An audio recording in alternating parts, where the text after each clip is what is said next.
Born in Winnipeg, David Burdeny is a curious traveler, artist, and self-taught photographer. He has degrees in interior design and architecture. He also has an observant and creative eye that is obvious in his awesome artwork. His new show, Traverse, is up at the Jennifer Kostuik Gallery in Vancouver, in Yaletown. It is my pleasure to welcome David Burdeny to Studio 4 to tell us more. Good morning. Nice to see you. You too. So could have been an architect, could have been an interior designer, and something led you away from all of that. True? Not true? It's true. I mean, I still love design, and given the opportunity, I would still be doing it. But about 7 years ago, 4 or 5 years ago, it just got to be just too much of a burden to do both. So I made that kind of tough choice, Right. which actually wasn't that tough at the time. The artist choice? Yeah, and I just said one day, that's it. I took the leap. Well, you see, you have something to fall back on. But apparently you don't need it, because it appears you're a successful born in Winnipeg artist.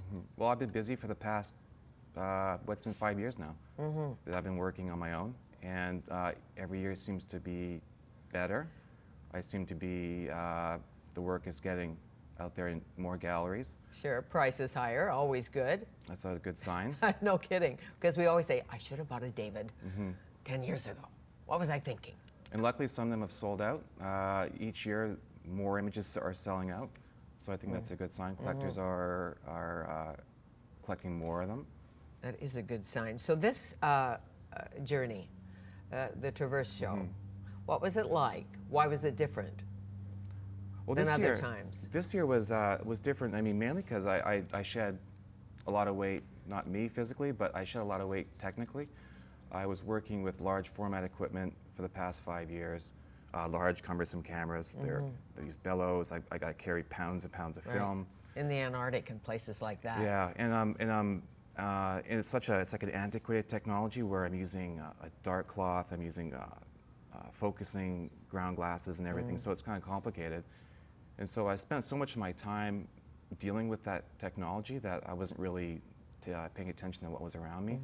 So the past year I kind of made the switch to lighten up, and I went into digital. And so now I'm shooting a large form or a medium format digital camera, which really freed me up to kind of, just sort of gather in what's around me. And to travel. And to travel. Far distances. Let's go to Hawaii, to the beach. The stormy winter image on the beach. Right there. How beautiful. That's from, actually that's my last trip I did this year, right before the show opened up here in Vancouver. That is taken in Hukipa Beach. It's a very well-known, famous spot for windsurfing. And I lucked out in this trip because the weather was horrible. It was raining, it was windy, and I think I was the only person in Maui who was having a great time because everybody was there for the sun, and I had this fantastic weather to photograph. So light, light, light. Light. So important. It's all about light. And form, I'm sure, and seeing it, inner eye. Yeah. At least that's what my work's about. It's about, a lot of it's about light. I've sort of recently introduced people, which involves a bit of a narrative there, but for the most part, I work with a lot of form, light. In the morning, early morning, in the evening, at dusk? I prefer early morning, and at dusk as well. I've been doing a lot of long exposure night photographs. How great. So what we would consider perhaps bad light is good light for you. Sure. I mean, I always say the worse weather, the better the photograph. The rising moon in Maui. It's up. It's up. Okay. That was, actually that's taken from my hotel room. I happened to just wake up by accident one night, and that was probably my first night there. I wasn't even aware there was a full moon. So that's one of those cases where the image just kind of found me. No kidding, that's a gift. I was in the right place at the right time. And I spent the whole night photographing the moon rising and then setting. And when you say the whole night, how many pictures do you take to put something final together? On any given trip, in say a 2-week trip, I might file away, thousands and thousands. And the feeling that it's right, when you know it's right, what's that? Sometimes I know it's right, and sometimes I know it's right after. Okay. The first image we saw in Hukipa Beach is one time when I was standing there waiting for the light to change, and I knew I knew I had something. You knew you had something. In Cambodia, the floating village, you took this one, I think, from a chopper. Mm-hmm. And this is another time when I'd gone there to actually photograph those houses on the lake. I'd gone to try and come up with an image that was more random. Mm-hmm. And I had taken a ultralight plane out beforehand to kind of scope out and scout out locations. And luckily I had, because when I went up in the helicopter the next day, the pilot who I'd met with that morning, who thought he knew where he was going, didn't know where he was going. Great. And you don't speak the language, let me guess. Well, he happened to be from New Zealand, so in that way, I still didn't speak the language. Mm-hmm. But he didn't know where he was going, and luckily I was able to give him some rough directions about just go that way, which is a little unsettling because they're fairly expensive per hour. No kidding, and he's from New Zealand, yeah. So it's kind of not his native land. No, we were both there on vacation. Both there on vacation saying, well, take me somewhere near that floating village. Yeah. And you know, it could look like anything. It could look like things that come out of someone's pocket. Mm-hmm. Really, when you look at it from afar. Yeah, I mean, what is it? They look like toys. They look like toys. One of my favorites, the reclining Buddha. A little bit cheeky, some whimsy. Mm-hmm. Mm-hmm. Where are we? We are in Burma. We are in Bago, Burma, which is about an hour and a half or 2 hours drive out of Rangoon. Mm-hmm. And I had seen this as a satellite image first. Not the image itself, not the Buddha itself, but the composition. There was a lake that was somewhat near this reclining Buddha. Right. So I thought, well, maybe if I can sort of fake in this composition and put the lake in the foreground, we can come up with that. And then I hired a car for that day. Okay. And then we drove out and we stumbled across this. And the driver knew where he was going? More or less. He took me to a different one. Apparently there's. How many are there? Apparently in Bago there's 2.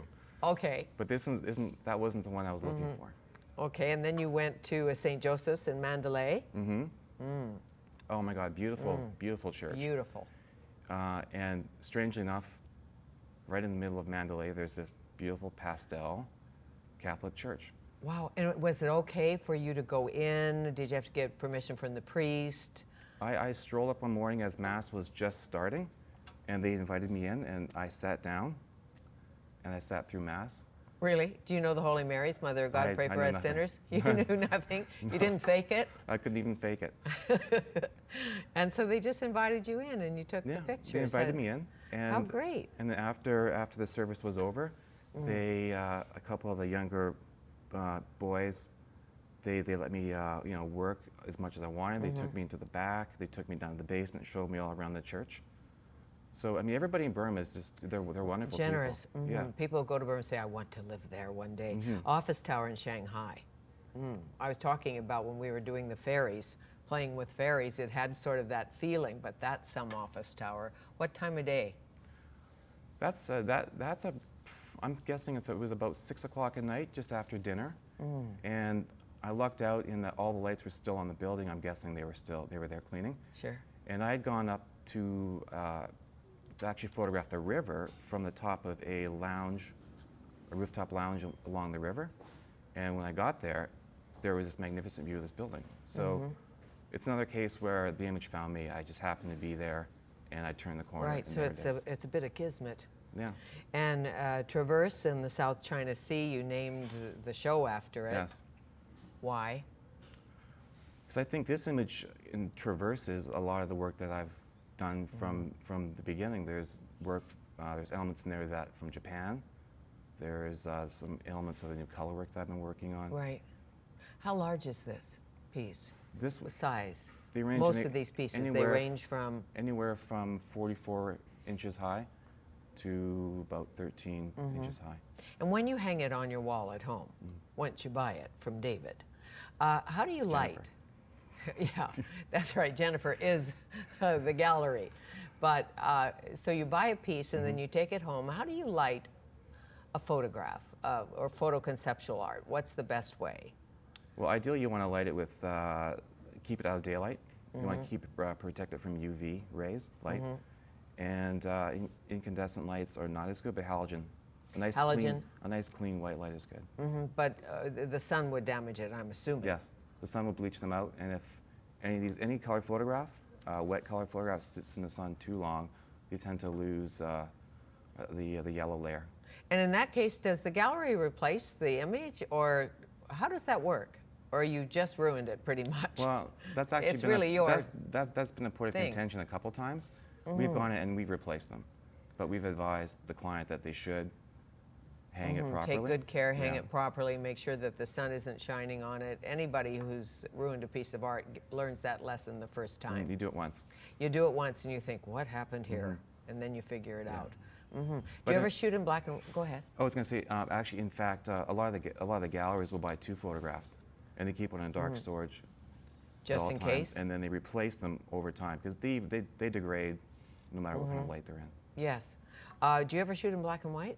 I did in the beginning. When I you did shot in black. shorelines? Yeah, Was that? shorelines was black and white, and I started shooting in black and white back when I was a little boy, and I did that till I was about 30, and then I abandoned the black and white around the time I started photographing the icebergs in Greenland Yes. and Antarctica. Yeah, the icebergs in Greenland, spectacular. Yeah, which is Cold. partly why I started photographing in color, because the light down there was gorgeous. Oh, of course. And you know about light. Look at that. In Cold. fact, it's a color photograph, but the light down there it's monochrome. So It's it like just does it. Well, it does it because you know how to do it. But If I took a picture of an iceberg, it wouldn't quite be like that. it might be close though. I highly doubt it. So the show is up until when? 8th April 8th Yes, of next month. on Homer Street at the Kostuik Gallery, fine gallery. What's it like for you to walk through? Oh, it's every single time I do, it's like being a kid in a candy store. I'm sure. Yeah, I'm I sure. pinch myself. I bet you do. Nice to see you. Pleasure. Thank you. Thank you. David Burdeny, Traverse until April 8th at the Jennifer Kostuik Gallery in Vancouver.